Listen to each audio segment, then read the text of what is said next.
বসো বসো বসো সবাই। আমি আসলে একটি মেয়েকে খুঁজছি, আমার গাড়ির সামনে এসে পড়েছিল হঠাৎ।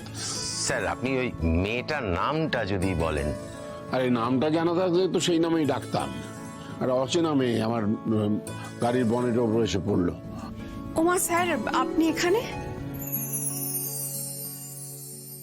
আপনি এখানে কি করছেন? ও তো লাইব্রেরিতে এখানেই কাজ করে। ও, তা আপনার তো এসে খাওয়ার কথা ছিল, টিফিন করার কথা ছিল, সেসব ছেড়ে বই নিয়ে পড়েছেন কেন? আমি খেয়েছি কিনা জানতে উনি ফিরে এলেন। আমাকে তো উনি চেনেনও না। এই যে এখানে খাওয়া দাওয়ার সময় দেওয়া হয় না, নো ব্রেক। মেয়েটা আসার পর থেকে ওকে খাটাতে শুরু করে দিয়েছেন। কোনো বিবেকবোধ নেই, মেয়েটার শরীর খারাপ তার উপর খাটাচ্ছেন। না না স্যার, ও যে এসেই খাটতে শুরু করে দেবে আমি তো বুঝিনি স্যার যে না খেয়েছে। তাছাড়া ও যে শরীর খারাপ সেটা তো তুমি আমায় বলবে। আরে না না, তেমন কিছু না, আমি ঠিক আছি একদম। চুপ, কোনো কথা বলবে না। বড়দের মুখের উপর কথা বলতে নেই, শেখো নেই।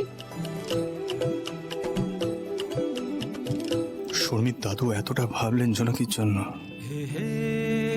তবে স্যামি ঠিকই বলেছে, জোনাকির পাশে দাঁড়াতে কেউ একজন তো আসবে।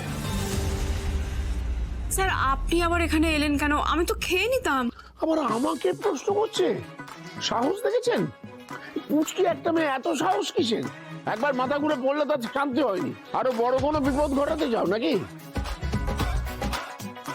স্যার স্যার ওর হয়েছিলটা কি বলুন তো? কাজ করে তো আপনার কাছে, আপনি খোঁজ নেবেন না?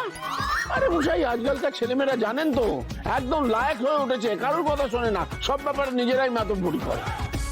এই যে মাথা নিচু করে দাঁড়িয়ে থাকলে তোমার দোষ তো কমবে না। কি নাম তোমার? জোনাকি বিশ্বাস। এসো আমার সঙ্গে। কোথায়? আবার আমাকে প্রশ্ন করতে সাহস দেখেছেন? এসব না, যাচ্ছি। যাও, এত বড় অ্যাডভোকেট বলছেন, যাও যাও। কি হলো? এসো এসো, এই আপনি বসুন, বসুন, কাজ করুন নিজে। এসো।